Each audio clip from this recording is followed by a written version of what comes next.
Hello, and welcome to Inland Empire Alive, bringing you issues, events, and perspectives from throughout San Bernardino and Riverside counties.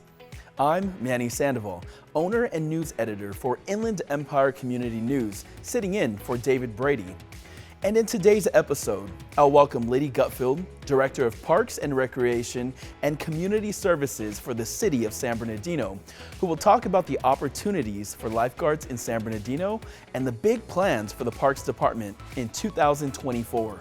That's today on Inland Empire Alive.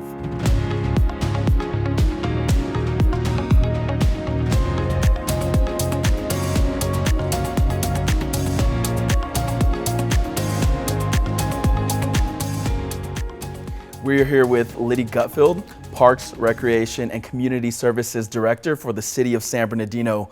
Liddy, thank you so much for being here with us today. Absolutely, happy to be here.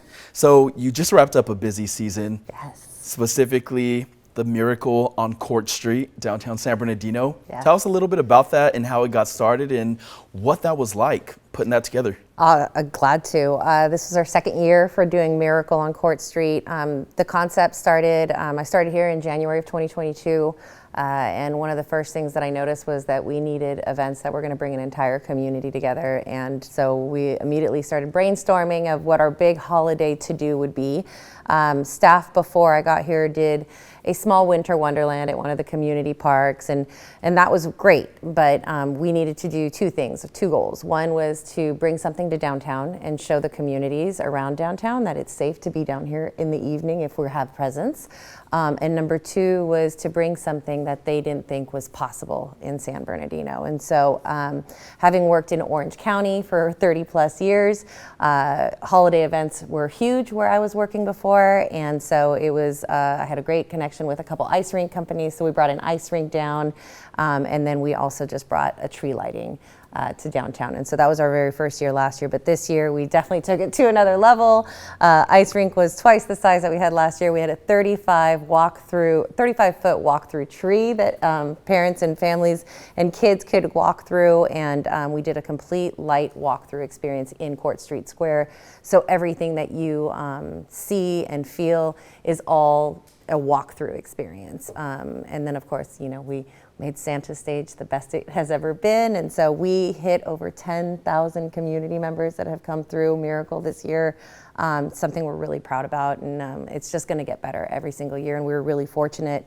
Council was able to support us and give us some funding for this year, and that helped us bring those enhancements. And you know, the beauty of it is you have families who unfortunately can't afford to go ice skating or go to the snow, and we bring those experiences. So we brought artificial snow this year, and we made it snow every night at 7 p.m.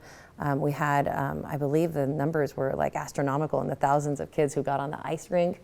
Wow. So, you know, it's that whole thing of just bringing a community together, and then, you know, the staff feeling like they made that positive impact. And who doesn't like to feel good during the holidays? So yeah. Exactly. Yeah, I attended at the tree lighting ceremony, and just seeing the amount of opportunity to participate in free events, I think is astronomical for this community. And so everything from writing a letter to Santa Claus to Christmas carolers, you guys did a great job. So well, it's all possible because we have community partners, and so that's another one of our big goals that we do with all of our events, specifically Miracle, is that every night has to be hosted by a different community partner, and that really helps to connect the community with things that they're comfortable with and people that they're comfortable with. And so shout out to all of our community partners who participated in the 2023 holiday. So speaking of community partners and large scale events in the city, what do you guys have coming up this year? I know some exciting events and opportunities for the community. We're super excited. Festival is coming back this year, so that'll be in May, but we're starting the planning. We've already started the planning now, but community partners are a big part of Festival as well.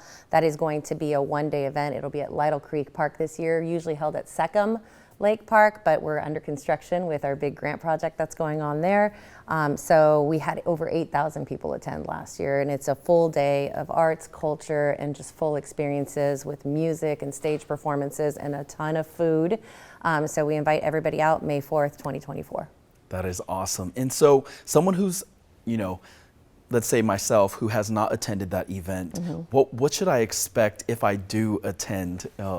for the Expect first to time? stay a long time. Okay. So last year, we talk about doing things for free, and we really want to eliminate the barrier of cost. And so again, council saw the success of year one, and they helped to fund year two. In addition, we were able to get some grants to actually give stipends to our performers this year, so that's another element. But we have some amazing performances from so many different cultures. I think we had 28 different cultures represented last year, going to be more this year. Anticipate having carnival rides. We had a huge Ferris wheel there last year, which was a big hit. And so if I were to say expect anything, it's just a good day of really good fun. That's awesome. And when you say performances, what's some examples that were, performances last year? Yeah, we had everything from African drum lines to Tahitian dances to we even had belly dancing and sword dancing. And so it's really introducing cultural dances to the community and really looking at San Bernardino as such a cultural melting pot, and the opportunity to learn through dance, through food, through art is really the best experience. And then just to be able to see all the different colors and the beautiful things that we have out there, it's just a great experience. And to see that San Bernardino is a great city and has wonderful community members and has amazing cultures that we can all learn from. And, you mentioned food. What are some of those items that we can look forward to? Well, of course, we have great food from our tacos all the way to we had Hawaiian, and then we even had our Police Officers Association out there barbecuing tri-tip, and so something for every taste bud. That's amazing. And I do have to, confirm that the Police Officers Association, they get down on the barbecue grill all the time. So. No joke. So their tri-tip and their sausage links were perfection last year. And, transitioning from spring into summer, I know you guys are looking for lifeguards. Yes. So tell us a little bit about that. What are the requirements? What are some of the benefits of being a lifeguard in the city? Yeah, no, absolutely. I mean, I started off as a lifeguard. That's how I started my career 35 years ago. And it's something that I think is just a lifelong skill. Unfortunately, with the pandemic, a nationwide lifeguard shortage started to happen. And it's really hard to have competitive jobs for lifeguards who are watching kids in the water and making sure they're able to save lives. We are really trying to make sure that we, again, eliminate those barriers. We're doing lifeguard certification at no cost. We're actually doing interviews before you're certified. If you're interested in being a lifeguard, you just need to be able to come and talk to us, and then we'll get you in the water. As far as we even have the Red Cross gave us a grant through their Centennial program to provide free training for a lifeguard through swim lessons. So there's really no reason for anybody who's interested or who loves to be in the water and watching water. It's a great job. Who doesn't want to be out in the sun? Right, but also there's that element of water safety and drowning prevention. And when we talk about the data and the statistics in a city like San Bernardino, a child that is Black or brown is 3 times more likely to drown. And so we need to make sure that we're providing these opportunities and the accessibility to these free swim lessons and low-cost swim lessons. So our WSIs, which are our water safety instructors, are also getting trained for free. And so if you have any interest, we want you on our team. We have 6 pools in the city of San Bernardino, and unfortunately, due to this shortage, we're only able to open 1.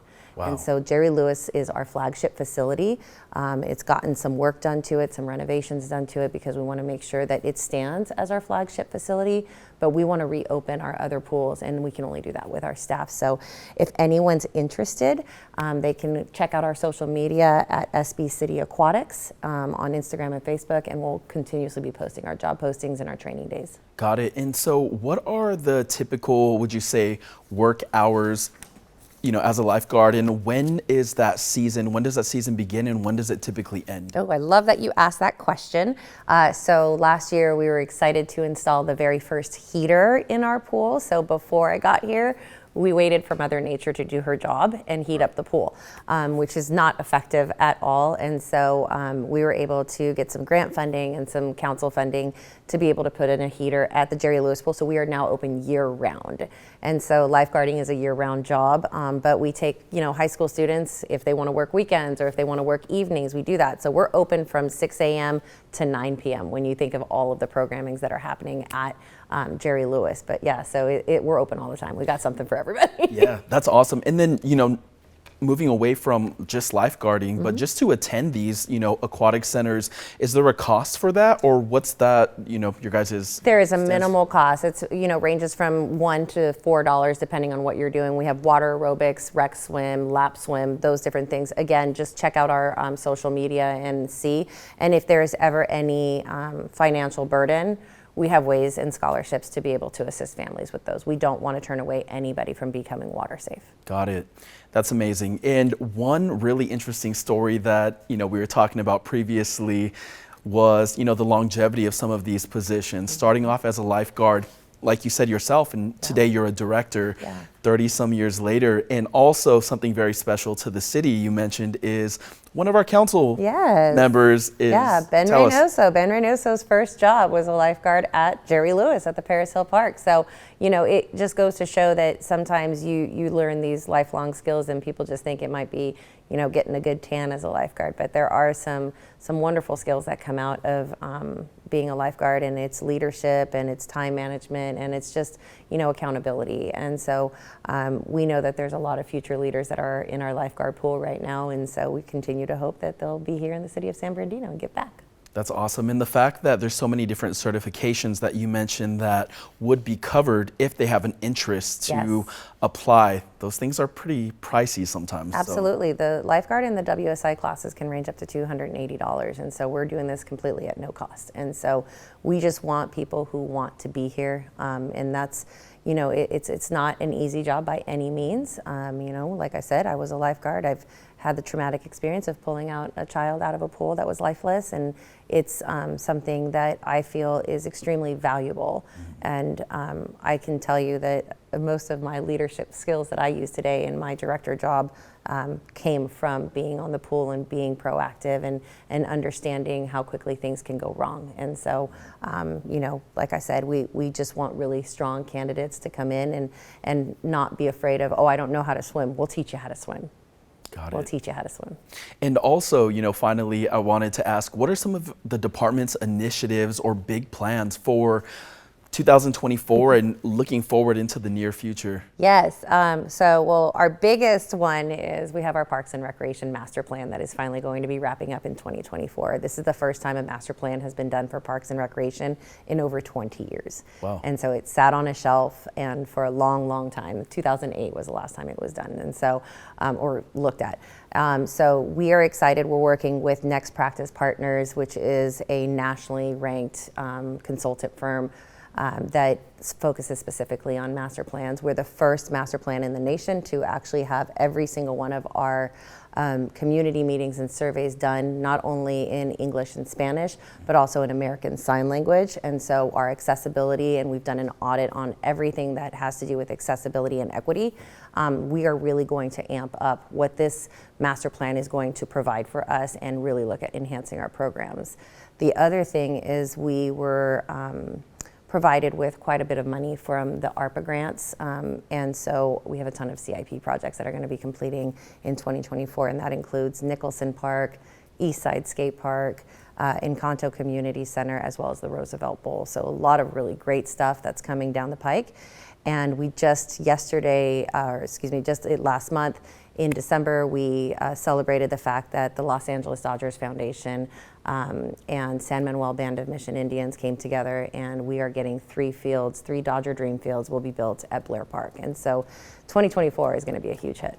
That is amazing. Well, Liddy, thank you so much. Sounds like you guys are busy. Thank you so much. Thank you so much for stopping by. We truly appreciate it. Absolutely. Happy to be here. Thank you for having me. If you'd like to be a guest on Inland Empire Alive, send us an email at guest@iealive.com.